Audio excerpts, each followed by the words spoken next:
Can't be your problem forever. All right. I am Michael Cervony.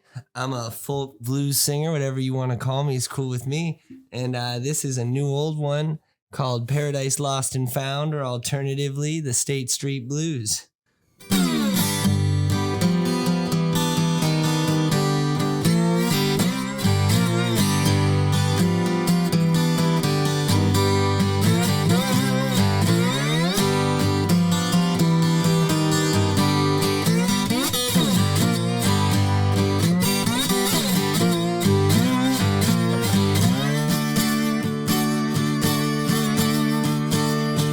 Well, I've been stranded at the station, just waiting for a bus I can't ride.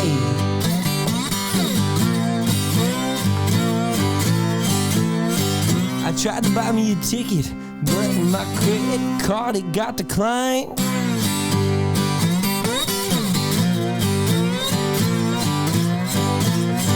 They said if I can't afford the fare, it's not their problem, it's mine.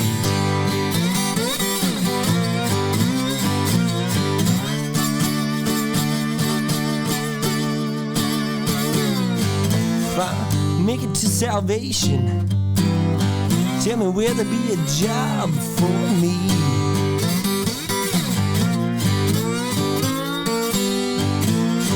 Do I need to save my quarters, or will they let me park there for free?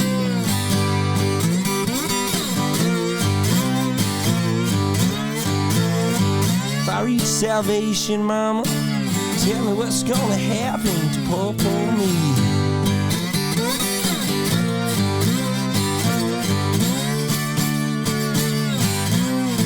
Heard they're building heaven where the neighborhood is sitting now.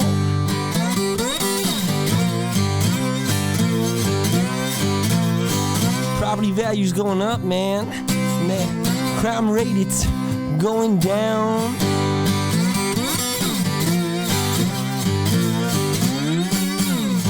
Said they're building heaven, but nobody can tell me about how.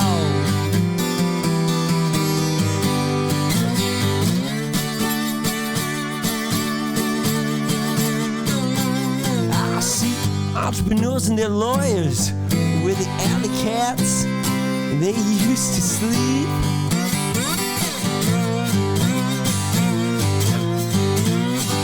Putting spikes on my benches, putting fences up and down the street.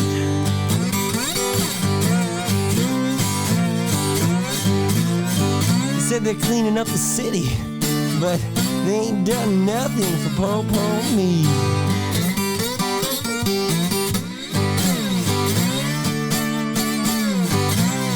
Some are bound to win, some are born to lose.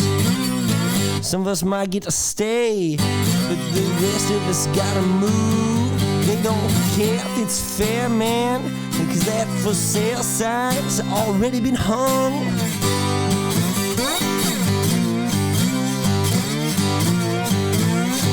Rent's getting higher, and I know I won't afford to stay for too long.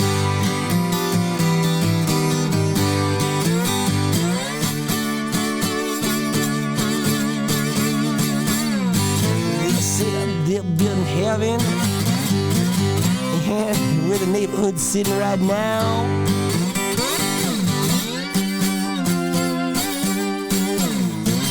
Property value's gone up, and the crime rate is going down.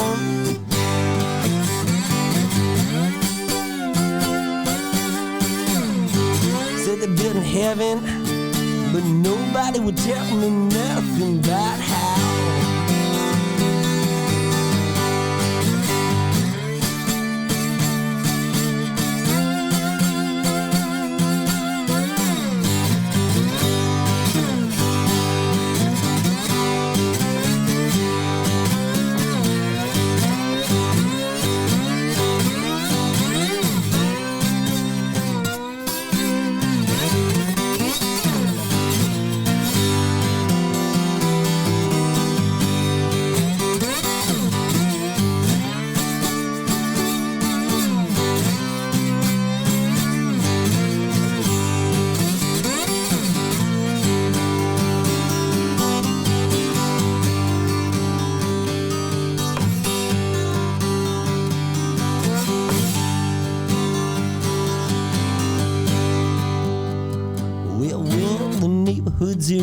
waste.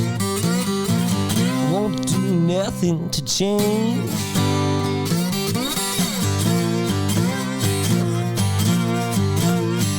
The cost of a ticket to salvation, or the souls that salvation's gonna wanna save.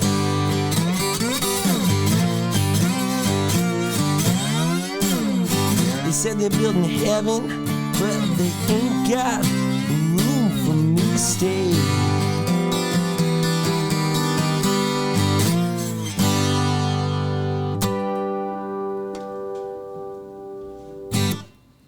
The man, the myth, the legend, Michael Cervony. Dude, you're so good. Oh, that's the same lie I tell myself every night when I go to sleep. Get my microphone here. Yeah. Getting comfortable. Getting good in it, in frame. Hopefully I'm in frame. I don't know. Now, we got a mystery voice, off to the right. Maybe screen left. I'm sure there's a fancy term for it that I don't know. Oh my gosh, Kyle, what did you do? There we go. Now she's in there. Now we're in it. Yeah, dude. So I heard you saying the other night that you were self-taught. I am. I didn't learn actually till I was about 17.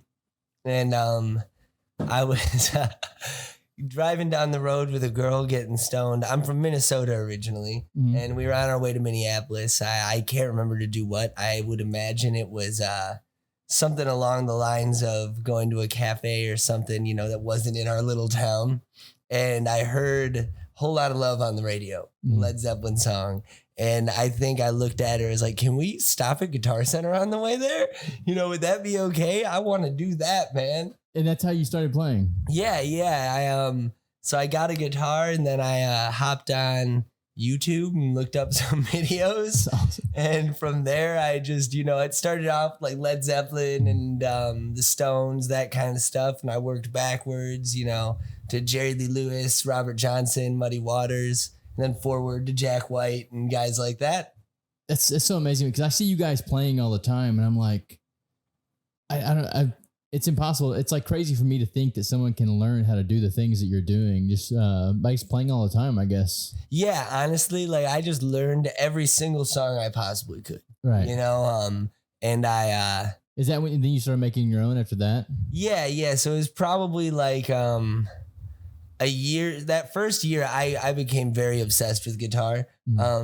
It coincided with the discovery of psychedelic drugs. Oh, yeah. And I was playing like 8 hours a day when I started. Yeah. I was absolutely obsessed. What was your drug of choice? LSD. LSD? Absolutely. The mushrooms occasionally, but acid and, good old marijuana. Yeah. The friend that's always there. Well, see, I'm more of a fan of mushrooms myself. I've done acid a couple times, but for me, it just it felt too chemically. I don't know. Yeah, no, I get that because if it's good, it's good, and if it's bad, you could be putting some research chemicals in you or some bullshit. Right. But I've had bad trips on shrooms. Oh, really? I think that's the point, though, right? Yeah. Oh, yeah. And it was my own fault. I like I said, I'm from Minnesota, and my first time down here, I met some hippies. I was living out in a car near Bay St. Louis, and they gave me some shrooms, and I was like, oh, cool. Can I get 5 grams? And they're like, oh, are you sure, man? The shrooms in the South are actually way stronger. I was like, bullshit, give them to me, And yeah, I found out very quickly that they were not bullshitting about that. You ate all 5 grams? Oh, yeah. My body was gone. I was listening to Bob Dylan, and suddenly I was not. I came to in my buddy's garage, and man, this is getting raunchy shit, but I peed myself, but I peed myself with intention. Right. So that makes it better. What was the intention? Well, I was like, my body's gone. It's become a wave of light. So clearly it doesn't matter where I pee. I might as well just do it right here. And I came to, and I thought I was either in jail or a mental ward, but I was just, my buddy put me in his garage, just like, go be gross in there. Dude, that may be the best mushroom show I've ever heard. But 5 grams off the cuff, man. That's a hero's dose, right? That was a hero's dose. I didn't feel like a hero after. You know, my girlfriend said I had the Vietnam vet stare when she saw me later. Yeah. Like, you're just 1,000-yard stare. Like, I've lived 1,000 lifetimes. Well, you might have. Like, who knows? Like, when time doesn't exist anymore, who knows what's going on? Yeah, right? exactly. I don't think anything existed anymore. Oh, So did anything good come out of that trip? Like good songs or anything, or just like a good experience? It honestly was a good experience in that it shows you that when things get bad, they do get better. Yeah. You know, and you can go to that rock bottom and you can recover and come back and, you know, start writing songs, keep playing guitar, and you just keep doing what you do, no matter what kind of shit gets thrown at you. That's all you can do. You know, keep your head up and keep humming a song, I guess. So my psychedelic experience is a little different. Okay. I did a lot of dark room trips. Oh God. Yeah. And it's kind of the same thing where you kind of go into yourself. So you're dealing with your own issues. And then once you get through those, it's almost like you're lighter. Yeah. No, honestly. And that was the biggest takeaway from psychedelics for me is it's a mirror, you know, it allows you to step outside of yourself and have that perspective. For me, it erased all the bullshit. You know, you tell yourself all these lies all the time and you start to believe them. And when you are on that and you're separated from yourself, you're able to analyze it, you know, because I was in high school, at least for half of it, I was wearing polo shirts and had gelled back hair and I was just senior douchebag, like number one. And then I had my mind blown by psychedelics. I was like, you know, fuck all these people that I don't like. I'm just going to go play fucking guitar. Yeah. And just going to do what I like now, you know? That's I feel like in high school, it's basically like your indoctrination. So, and the people that actually step outside of that indoctrination, they escape the matrix, if you want to say that. They're the ones that are just doing what they want to do in life. They're having fun. Yeah. And you learn there's no wrong way to do anything. Yeah. You know, it's like at the end of the day, we're all going to fucking die. Yeah. And I don't want to have spent half of my goddamn life kissing some middle manager, nepotism baby's fucking ass to, you know, get a raise as an accountant. Yeah. I would rather be broke and playing on Royal Street like I do now than doing that every day of the week. Dude, I fucking love that. Like, this is why I love doing this podcast, because the people that come to this place, they're all on adventures. Like we had a guy on a few weeks ago, and he basically just went up to Washington and lived in the wilderness. And I was like, "What did you do that for?" He's like, "I don't know, it just seemed fun." And then he's like, "It was a mind blowing experience too, because I got out there and realized I couldn't survive, but then I had to survive. There was like really nothing I could do about it." That'll be dropping soon if you're interested in that. But yeah, that's a fucking adventure, man. And that's what life is. It is, yeah. And you know, you don't remember all the times that you showed up and did everything correctly. You know, you remember the times that you fucked up. And that's what I love about New Orleans. You get all these wayward people who are doing whatever. And like yesterday, I was sitting on my porch smoking, and this dude waves at me. He's like, "Can I play you a song for $1, man?" I was like, "I don't have $1, but I'll jam with you." And he's like, "I just hopped a train from North Carolina." I was like, "Oh, sick." And he pulled out a mandolin and he played the absolute fuck out of it. I've never seen anyone play a mandolin well. Like, I have a mandolin and I'm dog shit at it. Yeah. You know, I like to pretend like, "Oh, I'm Woody Guthrie," but you know, I'm not. And he was. But people like that gravitate towards New Orleans. Yeah. It has that kind of energy. I don't know what it is. I don't know that I'm willing to speculate, but whatever it is, I'm glad it's here. Oh, definitely, man. Definitely. So you said you were playing a 12-string guitar. Yeah. Like, what's the difference between that and a 6-string? I mean, obviously there's more strings on it. Yeah. So twice the strings, twice the fun. No, it hurts your fingers a lot worse. So that's great. I use that one, my 12-string, primarily for slide guitar, which is what I was playing on the last one. And what does that do differently? So the slide, basically, if it's this thing, you put it on your finger and you don't press down on the strings. Instead, it just glides on top and makes the notes. Oh. So you never put pressure on it? No, you never put any pressure. You just move it back and forth and find the right tones, you know, as you hear them. Yeah. And then you continue to go to them. And it's kind of a dying art, you know. It's one that I wish I saw more of. Yeah. And I don't mean to say there's not anyone doing it. Derek Trucks is brilliant, and he is out here just blowing people's minds open with it. I am not Derek Trucks, but yeah. So the 12 string, it gives you a little extra sound on the slide. The slide can come through quiet acoustically. And I've got mine actually tuned to an open chord. I cut off the top 2 strings to be like Keith Richards. And it gives me a nice full sound with the slide. It definitely has a different sound. I guess it, whenever the strings rub on it, like it sounds like the bluesy sound, right? Yeah, it's gritty. It's that Delta blues thing that you when you're watching a movie about the South and you hear it, you're like, oh, shit's not going well. Oh man, it's all I think about whenever I hear blues is barbecue. Hey, that's half the best blues bands I've ever seen are at barbecue places. Well, dude, I'm from Arkansas, so right outside of Memphis. Mm-hmm. So I mean, shit. Yeah, you're in the spot. So anytime I hear blues, I think of barbecue immediately because Memphis, Tennessee. How do you feel about what they've done to Beale Street? Have you been recently? I did. I went whenever Ida happened, and I'm not impressed with it. I mean, I understand the reason that they do things the way they do in Memphis because I was there on Beale Street one night, and they have these things called stampedes. And the stampedes are when a couple of kids will just take off running. They're like, oh shit, he's got a gun. And they'll take off running in one direction. And everyone around them doesn't see the gun, but they're going to run too because if they think someone has a gun. Yeah. And the people who started the stampede, they just think it's funny. But people are actually getting hurt out there. Yeah, that's fucked. I did not know that happened. Yeah, so that's why they're doing, they're like carding and stuff on the street before you go on there. Yeah, because, my initial impulse was, they Disney'd this shit, son of a bitch. Yeah. And, my first time playing live was in Memphis. Mm-hmm. I was making my way down river and there's a club called Handy's. And I was just sitting there, listening to the band. This is one of the first times I'd ever really heard blues. I'm from Minnesota. What do you hear up there? You hear Bon Jovi cover bands. Mm-hmm. And I'm just blown away. And the singer's like, I think the guitar player needed to go get high. He looked like he was coming down. This dude could play with his teeth. And at the time I couldn't. I was like, oh my God, that's insane. Yeah. He's like, you want to come play, kid? And I was like, yeah, I guess, man. Let's do it.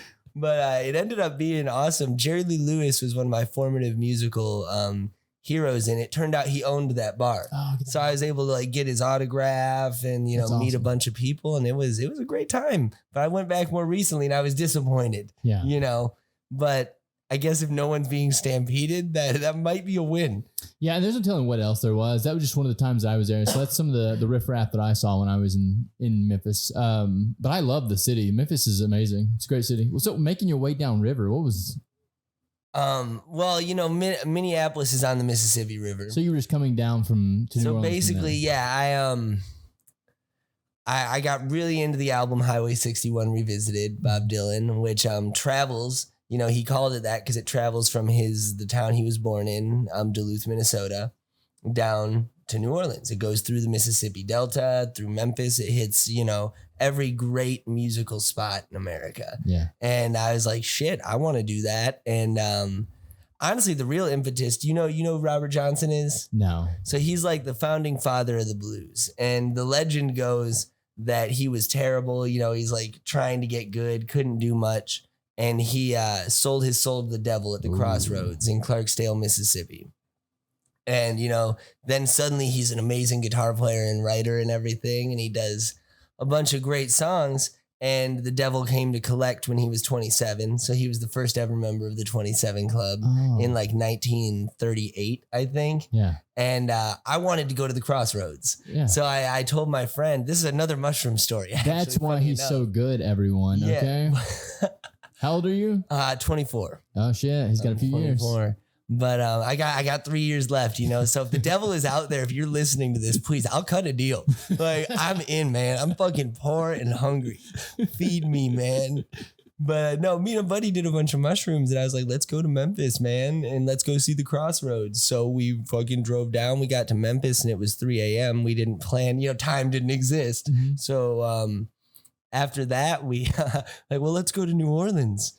Cool. But we stopped in Clarksdale. We saw all the blues. We got to go, see the Crossroads at midnight and everything. So it's a real place. Yeah, no, it is a real place. Yeah. Whether or not he sold his soul depends on what part of the legend you want to believe. Right. I like to believe it, even if it is a lie. It's a fun story, Yeah, never let the truth get in the way of a good story. Exactly. That's a great So Great when you go there, is like any signs up or something? That Oh yeah.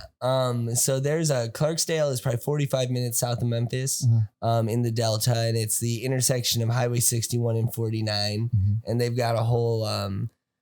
It's kind of a monument, you know. It's got like a blue guitar, and there's a bunch of satanic imagery throughout the town. And the town itself is crazy. You know, Muddy Waters is from there. Robert Johnson, Morgan Freeman, funny enough, is from there. Ike Turner, a bunch of those dudes came from this singular place. Yo, what if Morgan Freeman is not really God? What if he's the devil? What if he's Satan? Shit. Yeah, and he plays God and everything. Oh man, he's the deceiver. God, it makes so much sense. It makes too much sense. Almost. So much shit. Sense, I think we need to like start a Twitter account. You know, Morgan Freeman is the devil. Evidence collection. It's got to be there. So, what else you got? I mean, you got some stuff coming up. Yeah, so I have a band, and we're called One Trick Pony. Oh my God, they're so fucking amazing too. They performed here one night, and it was probably one of the best shows I've ever seen. Well, I appreciate that. You know, the energy they brought to the place that night was just amazing. You know, yeah, that's what we try. I try to think like punk blues, man. You know, just throw shit at people and hope that it sticks. It was amazing. Yeah, I really appreciate it, and yeah, we're trying to find the intersection of the Sex Pistols and Muddy Waters. So I don't know if that exists, but if it does, we're gonna get there. Yeah. So we've got some gigs lined up. We're doing Henry Turner Jr.'s listening room on Saturday the 9th. And then we're doing the 16th. On the 16th. Is that here? Yeah, Floral Distortion. They're gonna perform on their show. It's gonna be a great show, the 16th. Yeah, the 16th we'll be doing it, and we do our original thing. And we've got some new recordings coming. You know, our last ones were pre-pandemic. That really, really threw a wrench. And then I'm going to continue doing the folk blues thing as well. You know, I for a while thought I had to choose, and I was like, you know, why not just do whatever? Yeah. You know, do whatever gets you there. Dude, that was one thing about the pandemic. I've seen a lot of artists that we lost a bunch of artists through the pandemic. And not even just losing artists, but people lost years. Like you know, you had... Yes, you could be practicing on your own, but you couldn't be practicing with your band and stuff because people were afraid of microphones. They were afraid of being in groups of people. So, I mean... Oh, yeah. I got into a place, man, where I don't know about you, but I was writing songs endlessly and arranging them for a rock band that couldn't practice or exist. And that was more or less how I turned to doing the folk blues, you know, whatever you want to call it. Some people say Americana, but let's go with that. I was like, you know, well, the band's on hiatus. There's not shows coming up. And that's the primary promotional vehicle. And it's where I derive the most joy. Honestly, I like playing live. I like playing for people. The recording thing is a promotion for the show. But, you know, you can't get anywhere as a rock band if you can't do shows. Right. So it was like you had the choice of go it alone or do nothing. And unfortunately, I think a lot of people cracked under the pressure. I came close. I don't know about you. Oh, dude, I love that shit. I love being alone. Like solitude is my thing. So when it came to the pandemic, I was like, fuck everyone. Like, this is the way I want to live. Oh man, what was your pandemic trail? You know, what happened when shit hit the fan? Well, whenever this place closed, I basically just went home and I started doing research on the government. I was like, how can they shut down businesses? So this is my first foray into the quarantine was researching the government. And then I can like go down rabbit holes for days, man. Oh yeah. So I basically just tried to learn as much as I could during that time. I did a lot of creative stuff as well, but didn't do any film stuff. You know, film was like my jam. Yeah.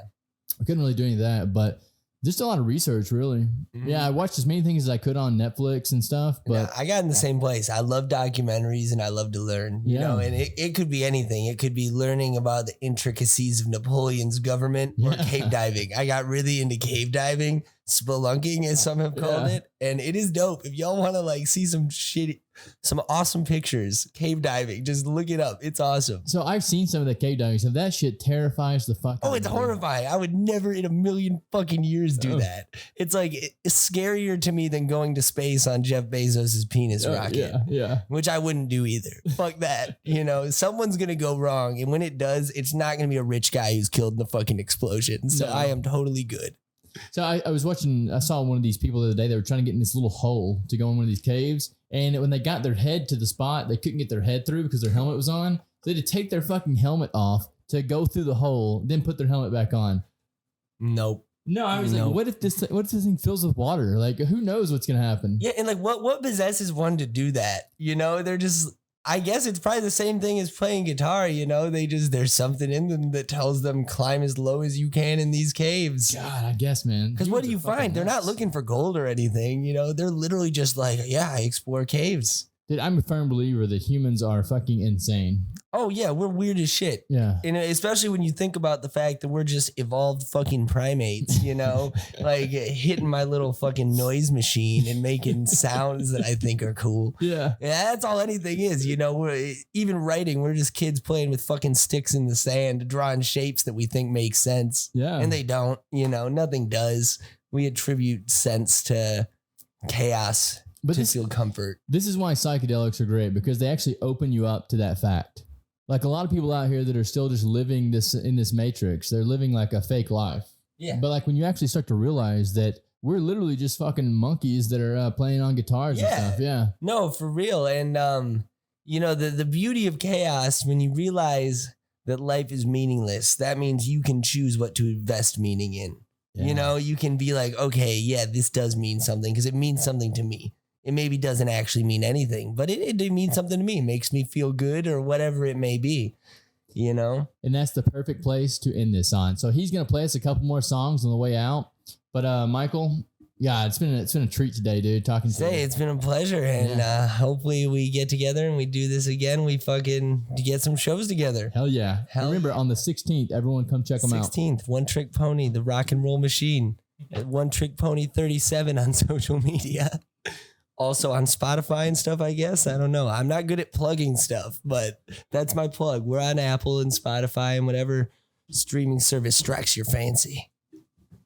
Oh, yeah.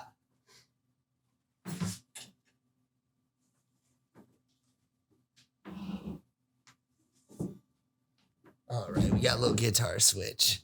That was actually an audible this morning. I have never played that song before in that key or on a slide. But something possessed me before doing it. It's like, you know what? State Street Blues, let's do some slide. It sounded really good. Yeah, I appreciate it. I'm so bad at fucking receiving any compliments. Dude, I think everyone is. It's part of the creative inside of you. Yeah. That's a good excuse. I mean, for me, it's never good enough. I'm like, I can do better. Oh, dude, I am the same way. And that can be why blues is liberating. You know, it's a very improvisational genre. You just kind of, until you get something. But yeah, you get it. So this is a song that I wrote fairly recently. Since the pandemic, you know, I never fucking actually know how close I am to the inception of these things. Time doesn't exist anymore. No, yeah, I got the title. I was reading a Larry McMurtry book called All My Friends Are Gonna Be Strangers, and I related to that title strongly. It's a phenomenal book, and I wrote one. I was like, well, let's get rid of gonna and call it All My Friends Are Strangers, because that's what they is. Yeah, let's give her out. Oh, that might be a little out of tune. Maybe not. I really fucked up this guitar. I don't know. I traded my O2 Taurus for it back in the day, and the story is now more valuable than the guitar. Well, let's hear the story real quick. Basically, there was this hippie woman in my hometown, one of my buddy's moms. She was a cool, awesome person. She had all these guitars and mandolins in her attic, and I'd been asking after them for years. And my best friend, like an asshole, when I was out of town, went and snaked them from me. And he needed a fucking car. And I was going back down here where I didn't really need one. And I was like, okay, I'll give you my car. You give me the guitar. We call it good. Because it's a 75 Alvarez. And it's a beautiful guitar if I hadn't taken the saddles off. All right, here we go. This is All My Friends Are Strangers.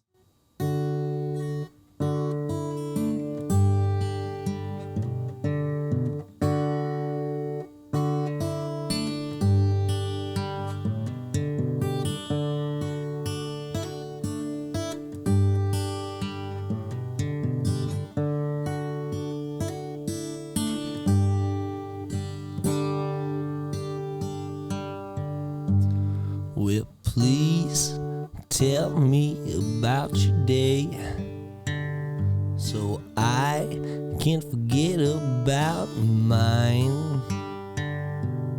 Please don't make me lie and say that I'm doing alright.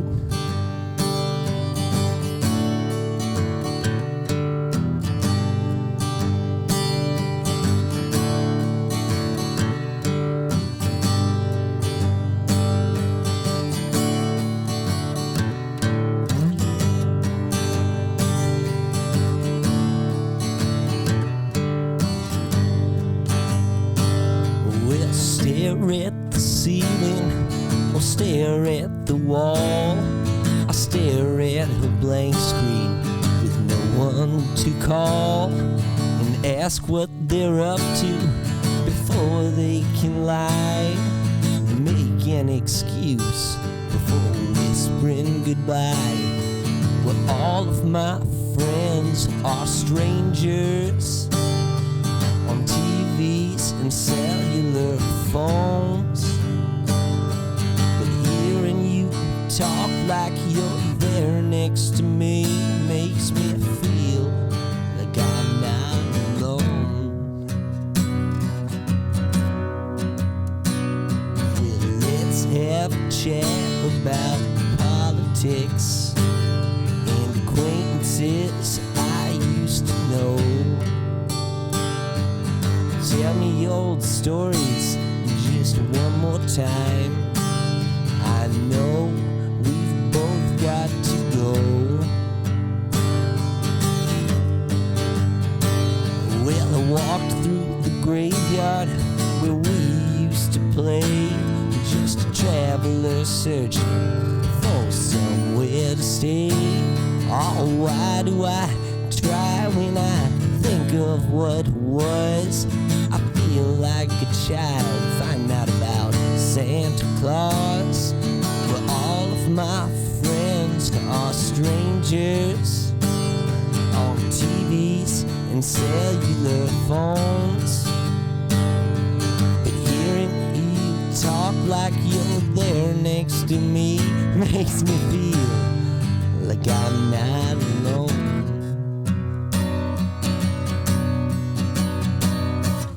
Mama, I'm sorry that I have left. I would have stayed home if I'd known what came next. Tell sister I'm okay, give daddy a little kiss. I'll try to fly north before I am missed.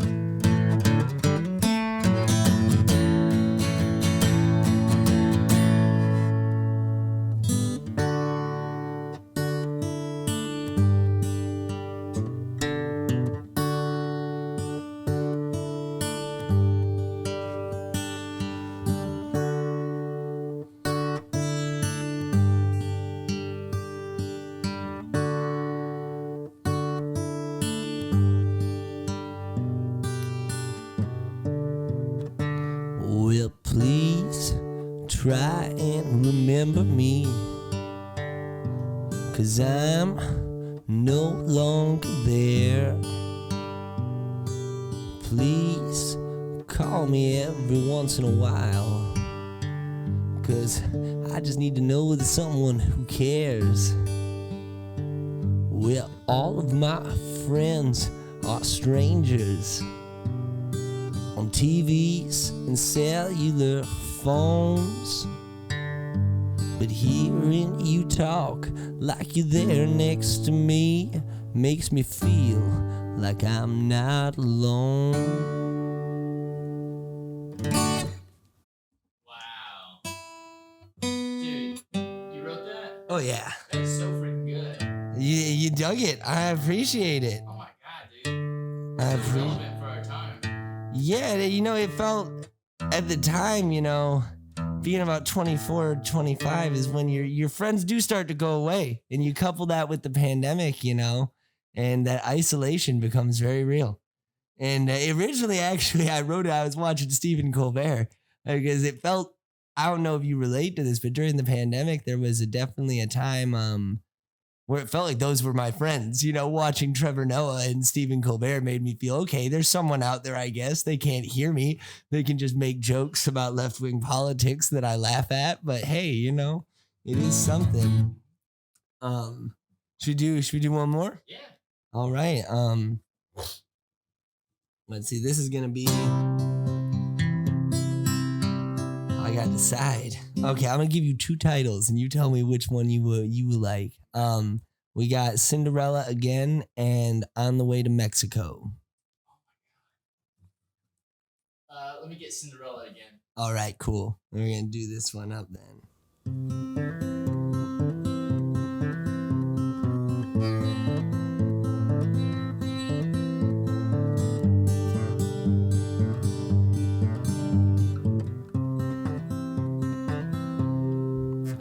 Cinderella's frowning at the ball. She knows there is no sense at all. Her beauty and her wit both have failed her.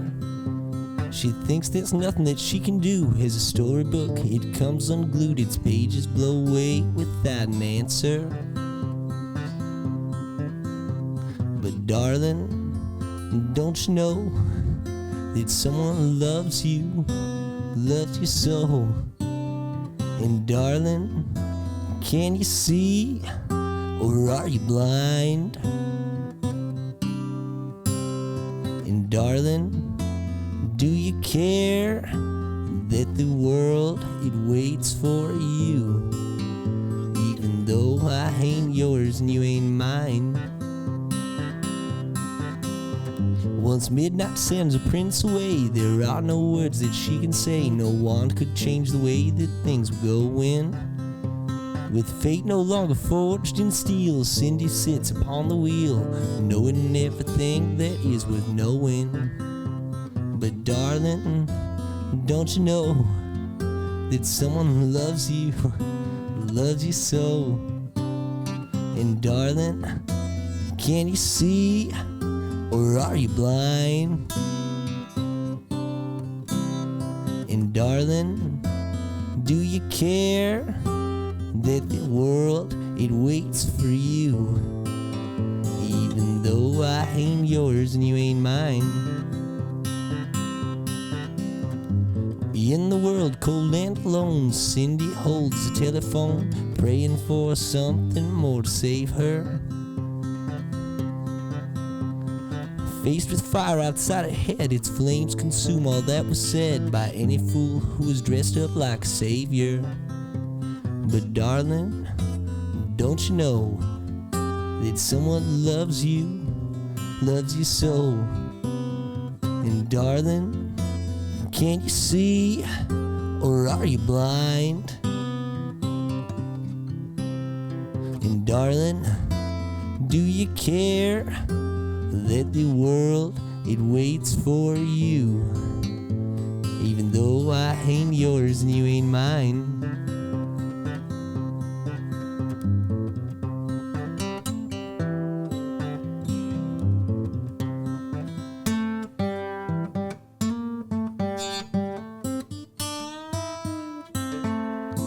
Cinderella feels the rising sun and knows the day before it's done. Another story told without an ending.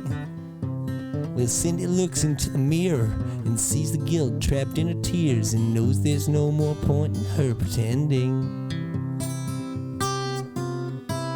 And darling, don't you know that someone loves you so? And darling, can't you see, or are you blind? And darling, do you care that the world, it waits for you? Even though I ain't yours and you ain't mine. Even though I ain't yours and you ain't mine. Even though I ain't yours and you ain't mine.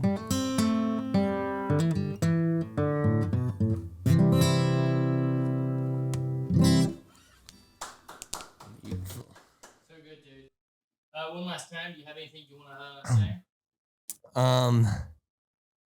Fuck, I wish I thought of something clever. This shit's brought to you by cocaine and cigarettes, man. Come check out The Rock Show. You won't be disappointed. I love it, dude. Thank you for coming in today, brother. Thank you for having me.